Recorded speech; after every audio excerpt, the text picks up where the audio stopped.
ক্ষমতাচ্যুত আওয়ামী লীগের নেতাকর্মীদের ওপর হামলাকারীদের আইনের আওতায় আনবে সেনাবাহিনী, এমনটাই প্রত্যাশা গণ অভ্যুত্থানে পতন হওয়া দলটির। বুধবার সকালে দলের ভেরিফাইড ফেসবুক পেজ থেকে এই ধরনের একটি স্ট্যাটাস দেয় আওয়ামী লীগ।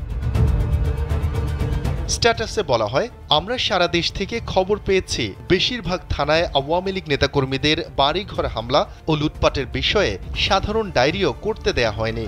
যেহেতু সেনাবাহিনীকে ম্যাজিস্ট্রেসি ক্ষমতা দেওয়া হয়েছে, তাই এই অপরাধ থামাতে এখন সেনাবাহিনীর কাছে অভিযোগ দেওয়ার বিকল্প নেই। ক্ষতিগ্রস্ত সবাইকে তাদের পরিবারের সদস্যদের মাধ্যমে নিকটস্থ সেনা ক্যাম্পে সন্ত্রাসীদের নাম উল্লেখ করে লিখিত অভিযোগ জমা দেওয়ার নির্দেশ দেয়া হয় ওই স্ট্যাটাসে।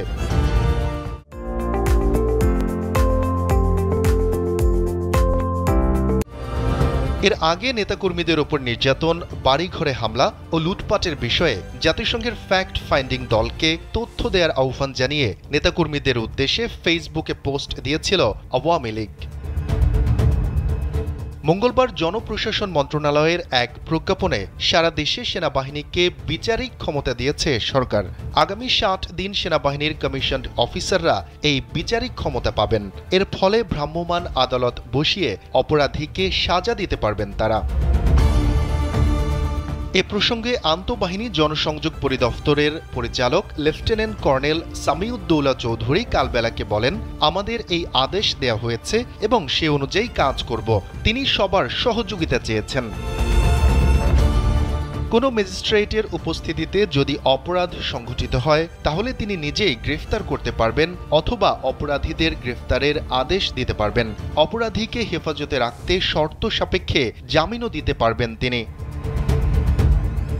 কোনো ব্যক্তি শান্তি ভঙ্গ করতে পারে বা সর্বসাধারণের প্রশান্তি বিনষ্ট করতে পারে অথবা এমন কোনো অন্যায় কাজ করতে পারে যার ফলে শান্তি ভঙ্গ হতে পারে বা সর্বসাধারণের প্রশান্তি বিঘ্ন হতে পারে, তখন ওই ম্যাজিস্ট্রেট ব্যবস্থা গ্রহণের পর্যাপ্ত পদ্ধতিতে ওই ব্যক্তিকে কেন 1 বছরের অনধিককাল শান্তি রক্ষার জন্য জামিনদার সহ বা ব্যতীত একটি মুচলেখা সম্পাদনের আদেশ দেয়া হবে না, তার কারণ দর্শাতে বলবেন।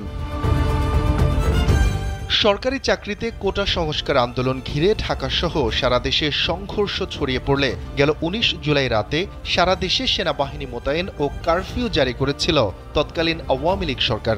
এরপর ছাত্র জনতার অভ্যুত্থানে 5 আগস্ট আওয়ামী লীগ সরকারের পতন হয়।